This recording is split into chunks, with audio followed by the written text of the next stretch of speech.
My name is Clara. I'm 20 years old, and for as long as I can remember, I've always been the responsible one in my family. I live with my parents, my brother Lucas, who is 17, and my sister Anna, who is 14, in our family home. It's a modest, two-story house with walls worn down by time, but more than that, it's the stage for an exhausting and unfair routine. While I work all day at a clothing store to help with the bills, my siblings spend their time glued to screens, phones, video games, you name it. And my parents, well, they always have something more important to do. My day starts before sunrise.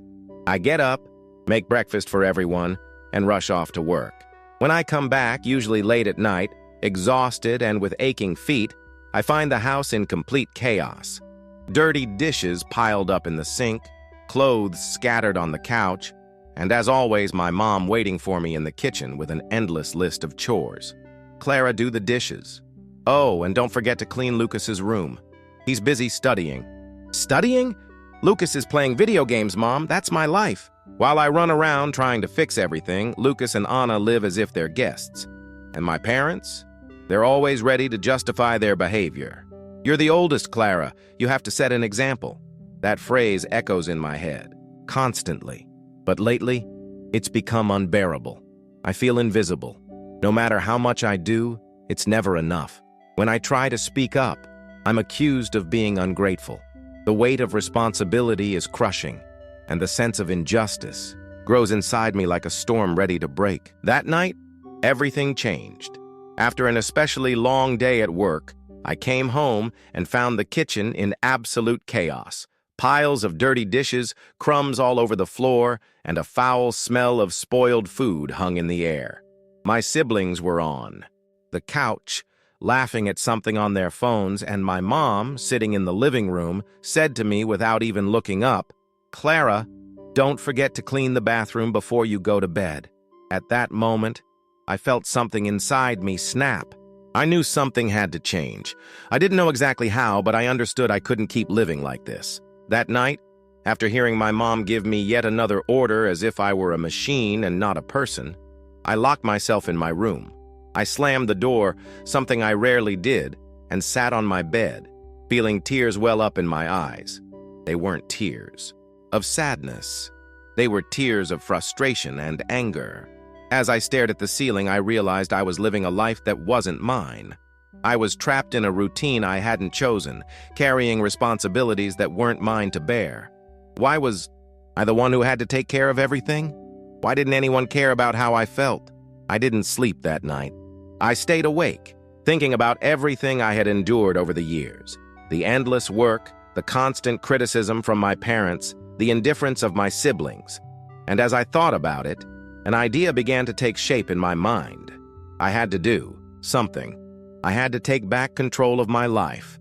The next morning, instead of getting up early to make breakfast, I decided to stay in bed. I wanted to see what would happen if I didn't do anything.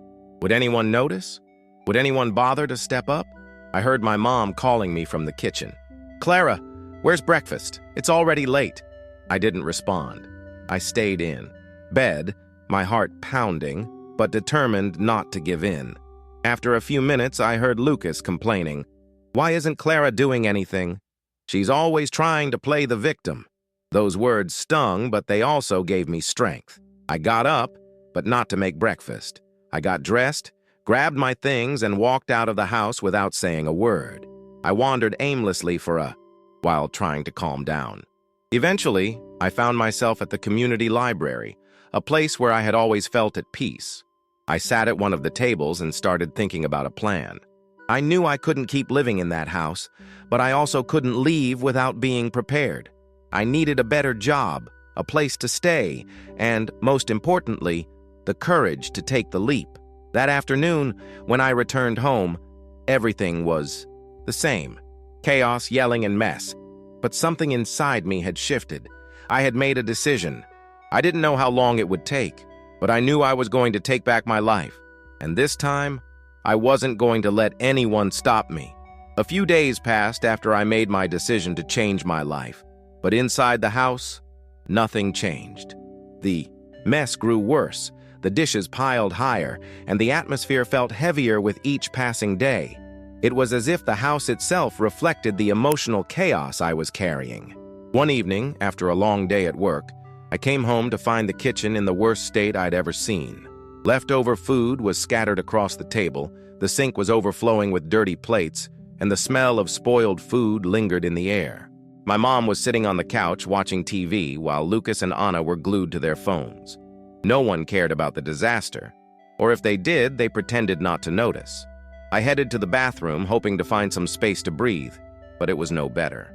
Wet towels were crumpled on the floor, toothpaste covered the sink, and the trash can was overflowing. Something inside me snapped. I stormed out of the bathroom and went straight to the living room. Does anyone here even notice how disgusting this house is? Does anyone care? My mom glanced at me, annoyed. Clara, don't start. If you see something dirty, just clean it.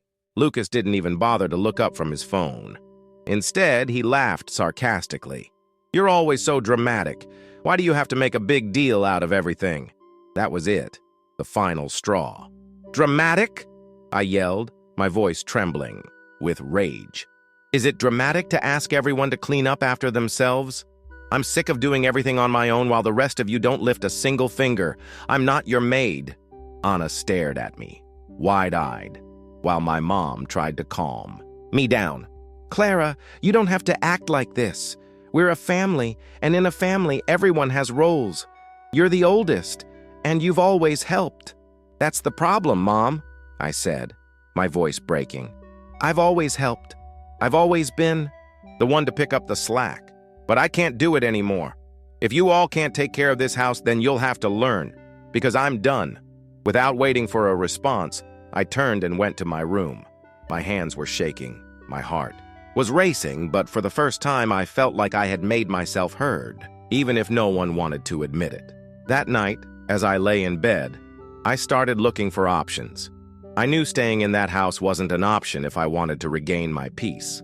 I searched my phone for affordable places to rent, thinking about how I could manage my finances. I didn't have a full plan, but one thing was clear. I couldn't keep living like this. The next morning, I left the house early for work. Before heading out, I glanced at my mom in the kitchen. She was staring at the pile of dirty dishes in the sink, looking overwhelmed. For the first time, I didn't say a word. That mess was no longer my problem. The days that followed were tense. My mom kept throwing passive-aggressive remarks my way, hoping I'd return to my old routine. Lucas and Anna complained constantly about the mess and the lack of clean dishes, but neither of them lifted a finger to help. My dad, as usual, stayed out of it altogether, retreating to his room or leaving the house to avoid unnecessary drama. But I stayed firm. I came home from work, went straight to my room, and focused on organizing my next steps. I had found a few listings for small, affordable rooms for rent near my job. The places weren't fancy, but they were safe, and most importantly, they offered me an escape. I knew it wouldn't be easy to cover rent with my current salary, but I was ready to make sacrifices to finally have a life of my own. One night, while I was eating dinner in my room, someone knocked on the door. It was my mom. Clara, can we talk for a minute? I opened the door and let her in. Her face looked tired, a mix of frustration and sadness. Look, I understand you're upset, she began, but you can't just turn your back on your family. We're supposed to stick together. I took a deep breath, trying to keep my voice calm. Mama, I'm not turning my back on you. I'm just tired of being the only one who cares. I've given everything to this family, and all I've gotten in return is more work and more criticism. For a moment, she seemed to absorb my words, but then she fell back into the same argument. But you're the oldest, Clara. You've always been the one to help. I shook my head, feeling a familiar sting of bitterness. Being the oldest doesn't mean I have to do everything. Lucas and Anna aren't kids anymore, they can help. And you and Dad can step up too. I can't keep sacrificing myself while everyone else acts like it's not their responsibility. She didn't say anything. The silence hung between us until she finally left the room, leaving the conversation unresolved. That weekend, I went to visit one of the rooms I'd found online. It was small, just big enough for a bed, a desk, and a few personal belongings. But it was clean, quiet, and most importantly, it was mine. I spoke with the landlord and agreed to move in the following week. When I returned home that afternoon, I felt a strange mix of emotions: relief, fear, and determination. I knew my decision wouldn't be well received, but I also knew it was the right one. That evening, as everyone sat in the living room, I gathered my courage and spoke up. "I'm moving out," I said, my voice steady. The reaction was immediate. My mom looked shocked, my dad lowered his newspaper, and Lucas laughed sarcastically. "Moving out? Who's going to clean up after us?" he sneered. "You are," I said firmly. "It's time you all learn to take care of yourselves." My mom tried to protest, but I didn't let her guilt me this time. I had already made my decision, and I wasn't going to change it. That night, I slept soundly for the first time in years, knowing that I was finally taking control of my life. The day of my move came faster than I expected. I woke up early to pack the few belongings I was taking with me. Some clothes, a handful of books, and a small photo of my grandmother, whose quiet strength had always inspired me. As I placed my things into boxes, I could hear the usual sounds of the household. The TV blaring in the living room, Lucas and Anna laughing at something on their phones. To them, it was just another ordinary day. When I carried the first box, downstairs, my mom was in the kitchen. She stopped what she was doing and stared at me, her expression a mix of disbelief and sadness. "Are you really leaving?" she asked, her voice trembling. "Yes, Mom," I replied calmly. "This is what I need to do." At that moment, my dad walked in. He saw the boxes and frowned. "So, you think you're ready to live on your own? Fine, but don't come running back when it gets hard," he said coldly. His words stung, but I didn't let them shake me. I met his gaze and replied, "I'm not expecting anything from you. That's why I'm leaving." Lucas, overhearing the conversation, couldn't resist adding his usual sarcastic comment from the couch.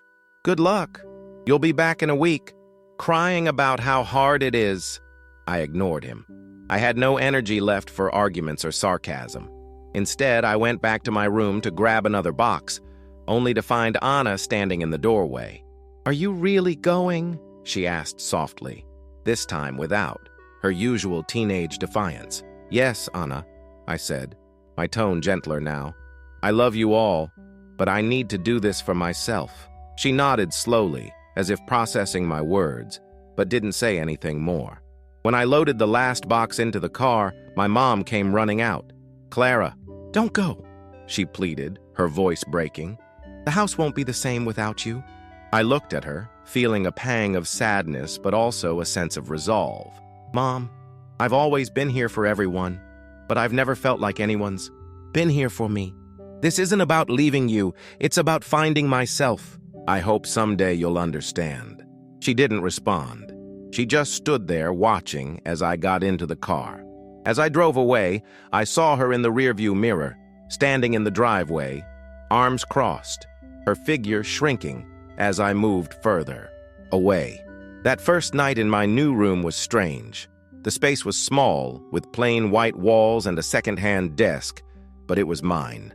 For the first time in years, I felt a sense of liberation. I wasn't surrounded by chaos, demands, or resentment. I was alone, and it was peaceful. I knew it wouldn't be easy adjusting to this new life. There would be challenges, and I would undoubtedly miss my family at times. But as I lay in bed that night, staring at the ceiling, I felt something I hadn't felt in years: hope. The first few weeks in my new room were a mix of emotions. On one hand, I felt a sense of freedom I had never experienced before. There were no demands, no yelling, no mess that wasn't mine. On the other hand, there were moments of doubt, moments when I asked myself if I had made the right choice. Was I selfish for leaving? Would my family ever understand why I had to go? My new space was small but peaceful. I decorated it with a few personal touches. My favorite book stacked neatly on a shelf, a framed photo of my grandmother on the desk, and a small plant by the window. It wasn't much, but it felt like home. Back at the house, things didn't take long to unravel. My mom called me nearly every day at first, her voice laced with frustration. "Clara, no one is helping. The house is a mess. I don't know what to do. I stayed calm, repeating the same response each time. Mom, you all need to figure it out. I can't come back. Lucas, of course, sent me sarcastic texts. Thanks for abandoning us. Great job being the oldest. But I didn't let his words get to me. I knew I had done what was necessary, even if they didn't see it yet. Surprisingly, over time, things began to shift. During one of my mom's calls, I noticed a change in her tone. Lucas washed the dishes yesterday, she said, almost in disbelief. It wasn't perfect, but at least he tried. And Anna cleaned her room without me having to ask. Hearing that brought a small smile to my face. It wasn't a miracle, but it was a start. Meanwhile, I was starting to find myself again. After work, I joined an art class at the local library, something I had always dreamed of doing but never had the time or energy for. The class became my sanctuary, a place where I could express myself and meet people who, like me, were on their own journeys of self-discovery. One evening, as I walked home from class, I stopped at a park near my new apartment. The sky was painted in hues of pink and orange as the sun set, and for the first time in years, I felt at peace. I still loved my family, but I understood now that loving them didn't mean sacrificing myself. We had all needed this change, even if they didn't realize it at first. My boundaries were necessary, not just for my well-being, but for theirs too. Over the months, my relationship with my family began to mend, little by little. They started to take responsibility for the house, and I visited occasionally, but on my own terms. The guilt I once felt began to fade, replaced by a quiet confidence that I had done the right thing. I didn't know exactly what the future held, but I knew one thing. For the first time, I was living for myself, and that in itself was a victory.